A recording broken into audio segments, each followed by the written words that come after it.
شیخ عبداللہ المطلق اذاعت القرآن الکریم پر یہ نصیحت فرما رہے ہیں کہ وہ بیمار جو مستشفیات میں یا گھروں کے بستروں پر اپنی زندگی گزار رہے ہیں، ان کے لیے نماز روزے کے مسائل میں ہمیں انہیں ایجوکیٹ کرنا چاہیے اور آسانی فراہم کرنی چاہیے۔ ان کی نصیحت کیا ہے، سنتے ہیں شیخ مطلق حفظہ اللہ کو۔ وبإمكاننا أن نثقف الناس المرضى ما دام أن الإنسان يستطيع أن يصلي حتى لو بتأثير عيونه۔ ایسا شخص جو کہ بستر پر ہے، ہاسپٹل میں ہے یا گھر پر ہے، اس کے لیے نماز چھوڑنا کسی پر بھی، یہ جب مسلمان ہے، عاقل ہے، بالغ ہے، تو اسے ہر حالت میں نماز پڑھنی ہے، ایون دو کہ آپ بیمار بھی ہیں تب بھی، بستر پر ہیں تب بھی۔ اور انہیں شیخ کہہ رہے ہیں کہ ہمیں ایجوکیٹ کرنا چاہیے کہ آپ آنکھوں کے اشارے سے بھی اپنی نمازوں کو ادا کر سکتے ہیں۔ اگر آپ رکوع اور سجود نہیں کر سکتے، کھڑے ہو کر نماز نہیں پڑھ سکتے، بیٹھ کر نماز نہیں پڑھ سکتے، کروٹ سے نماز پڑھ سکتے ہو تو کروٹ سے پڑھ لیں، لیٹ کر نماز پڑھ سکتے ہو تو لیٹ کر پڑھ لیں۔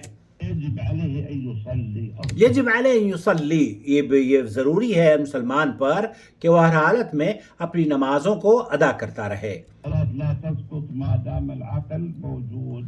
نماز ہر مسلمان پر فرض ہے اور یہ ساقط نہیں ہوتی جب تک کہ آپ کی عقل بھی آپ کے ساتھ ہے اور آپ کی صحت آپ سوچ سمجھ رہے ہیں۔ اور صحت، اگر آپ کھڑے نہیں ہو سکتے تو پھر بیٹھ کر نماز پڑھ لیجیے، لیکن عقل میں ہے نا آپ کے، تو آپ کی عقل اگر شعور ہے تو آپ کو نماز چھوڑنی نہیں ہے، نماز پڑھنی ہے۔ اب سنیے جو پیغام آپ کی خدمت پہ پیش کرنا چاہتا ہوں وہ یہ۔ لكن بعض الناس الآن في المستشفى ما يصلي، تقول له قالت يا أبي وصفة تطهر أنا فيني۔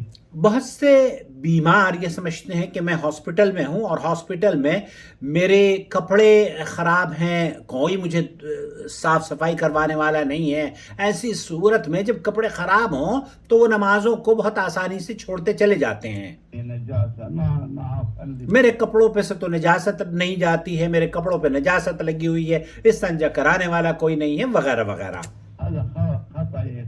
ہذا خطا یا اخوانی، شیخ کہہ رہے ہیں کہ یہ غلط سوچ ہے جو کہ عام طور پر مسلمان بیماروں کے اذہان میں یہ بات آ گئی ہے کہ نجاست اگر جسم پر لگی ہوئی ہے تو پھر وہ نماز ان کی معاف ہو گئی ہے۔ الانسان المریض یصلی علی حسب حالہ، حال حسب حالہ، شیخ فرما رہے ہیں کہ ایک مسلمان، ایک انسان نماز اس وقت پڑھتا رہتا ہے، وہ ہر وقت اس کو نماز پڑھنی چاہیے، اور حسب حالت، اس کی جو حالت ہے اس کے مد نظر رکھتے ہوئے اس کو ہمیشہ نماز پڑھنی چاہیے۔ اگر کپڑے گندے بھی ہیں اور استطاعت نہیں ہے اس کی کہ ان کپڑوں کو پاک اور صاف کر سکے تو کوئی حرج نہیں، لیکن نماز نہیں چھوڑنی ہے۔ وَلَوْ فِي ثِيَابِهِ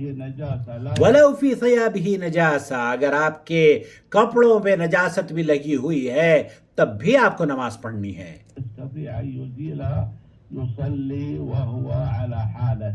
آپ اس حالت میں اگر آپ اپنے کپڑوں کو پاک رکھ سکتے ہیں بہت اچھی بات ہے، پاک کر لیجئے، کسی سے صاف کروا سکتے ہیں بہت اچھی بات ہے، صاف کروا لیجئے، لیکن اگر کوئی صاف کرنے والا نہیں ملتا تو آپ نجاست جس کپڑے پر لگی ہوئی ہے، کیونکہ آپ معذور ہیں اور یہ عذر شرعی عذر ہے، تو اس شرعی عذر کے مطابق آپ کی نماز قبول ہے انشاءاللہ تعالی، وہ نماز صحیح ہے، لیکن نماز ہر حالت میں پڑھنی ہے۔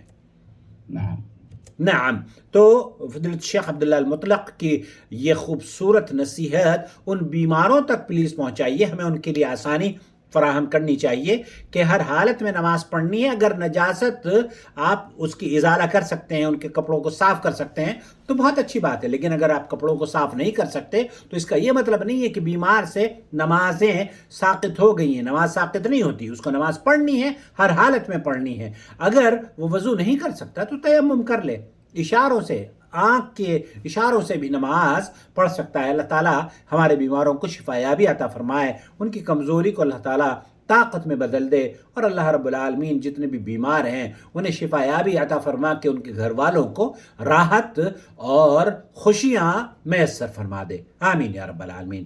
والسلام علیکم ورحمۃ اللہ وبرکاتہ۔ Please subscribe my channel. Thank you so much.